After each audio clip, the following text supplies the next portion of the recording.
Então, amigos, a importância da reencarnação é nesse ponto, né? Que a gente precisa evoluir. Mas, como nós sabemos que os sofrimentos que vivemos são porque nós precisamos, né? Muitas vezes precisamos passar por isso para que a gente possa evoluir. E quando nós estamos ali com aquela pessoa difícil dentro do lar, é porque aquela pessoa difícil foi, às vezes, o nosso adversário que está dentro do lar, que foi nosso adversário na reencarnação passada, entenderam? Por isso tem a necessidade desse reajuste, para que a gente possa reajustar aquilo que ficou, aquele mal que um causou para o outro. Por isso que às vezes nós encontramos no lar adversários do ontem que hoje estão unidos pela necessidade. É uma questão onde nós precisamos, para que a gente evolua, porque a gente fica com raiva do outro, fica guardando sentimentos contra o outro, e a gente acaba o quê? Acaba adquirindo alguma coisa para com o outro. Por causa que ele me prejudicou, por exemplo, financeiramente, daí fica aquela perseguição. E daí o que acontece? Daí um persegue o outro, tem coisas que acontecem, por exemplo, como os dois juntos no mesmo lar. Por isso que nós encontramos, às vezes, espíritos rebeldes que estão dentro do lar, que é para o nosso próprio bem, o nosso reajustar, se acertar com ele. Outras vezes a gente vê essas obsessões que acontecem, por causa que um fica perseguindo o outro. Tem obsessão dupla, que o encarnado, quando ele está encarnado, persegue o desencarnado persegue o encarnado. Isso aí só fará mal para ambos. Então, o que acontece? A gente precisa, em vez de perseguir aqueles que nos prejudicaram, vibrando ódio, a gente não pode fazer isso. A gente tem que vibrar amor, para que eles possam se libertar das suas sombras, né, das sombras do ontem. Então a gente precisa tomar cuidado para que a gente não prejudique ao próximo, né? Que não lese o próximo. A gente tem que orar para que Deus possa nos libertar. Deus, ele permite porque a gente se permitiu. Deus dá o livre-arbítrio para o ser humano. Só que Deus, ele não pode, companheiros, interferir nas decisões dos seres humanos. Então nós sabemos o que é certo e o que é errado. Se eu começo a perseguir um irmão com meu ódio, então o que vai acontecer? Eu vou o quê? Eu vou acabar sendo o obsessor. Eu vou perseguir ele. Então eu estou tendo o meu livre-arbítrio. Como outros podem me perseguir de uma forma diferente. Então a gente precisa entender que a partir do momento que a gente abre o coração para o Evangelho, que a gente começa a amar melhor a gente, conhecer a gente, compreender que os conflitos, tanto familiares como conflitos, não importa, eles só vão nos trazer muitas dores e dificuldades, só vão dificultar a nossa própria vida. Então nós estamos causando problemas para nós mesmos. E não existe uma questão da gente colocar a culpa no outro. É fácil pôr a culpa no outro pela questão que estamos. O difícil é a gente reconhecer e tentar melhorar a gente.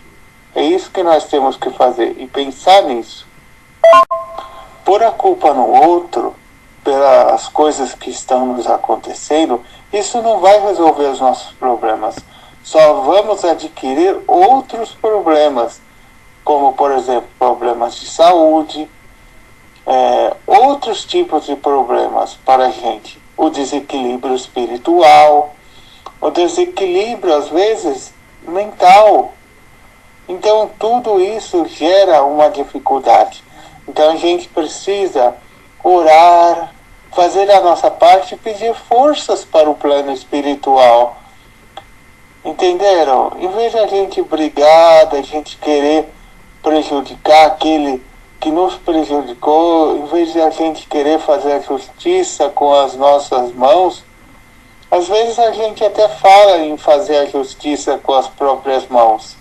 Porque às vezes nós estamos irritados com a questão, mas isso não quer dizer que a pessoa que está irritada ela seja uma pessoa ruim, quer dizer que ela está no momento irritada pela questão e não devemos cairmos em tentações.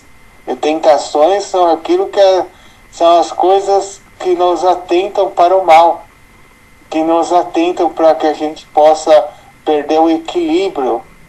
Entenderam? Então a gente tem que fazer o evangelho. Não cair nessas tentações, nas tentações negativas, nessas coisas que não são boas para a gente. Nós temos que orar, concentrar as coisas, né? No evangelho, nos concentrar, orar pelos nossos perseguidores, não retribuir o mal com o mal, abaixar a cabeça, abaixa, não vale a pena. Entender que o mal não dura para sempre. Que as coisas difíceis, elas são por um momento.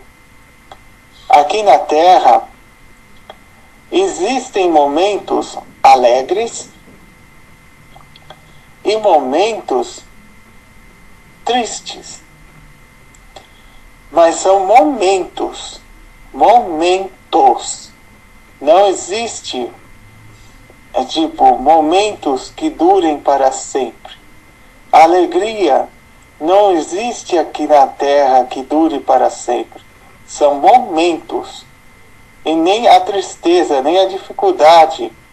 Mas se a gente se permitir em permanecer nessa dificuldade, ocasionando tristezas, depressão, todas aquelas palavras, aqueles sentimentos, na verdade, aquelas cóleras que nos corroem por dentro, ocasionando dificuldades no nosso corpo perispiritual e no corpo físico, ocasiona.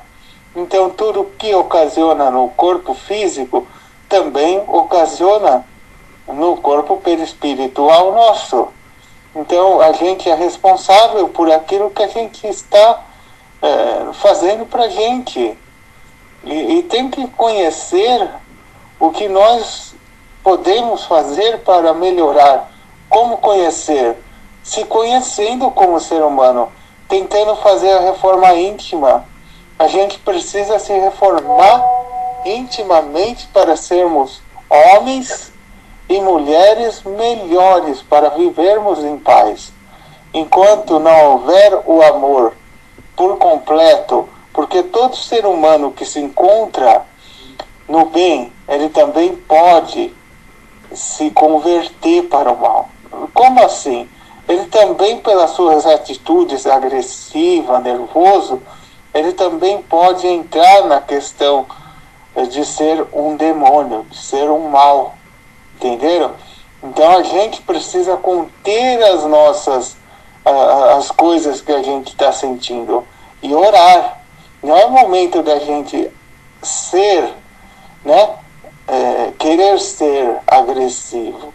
O momento é da gente querer e estar com Deus em oração, para que Ele possa nos fortalecer.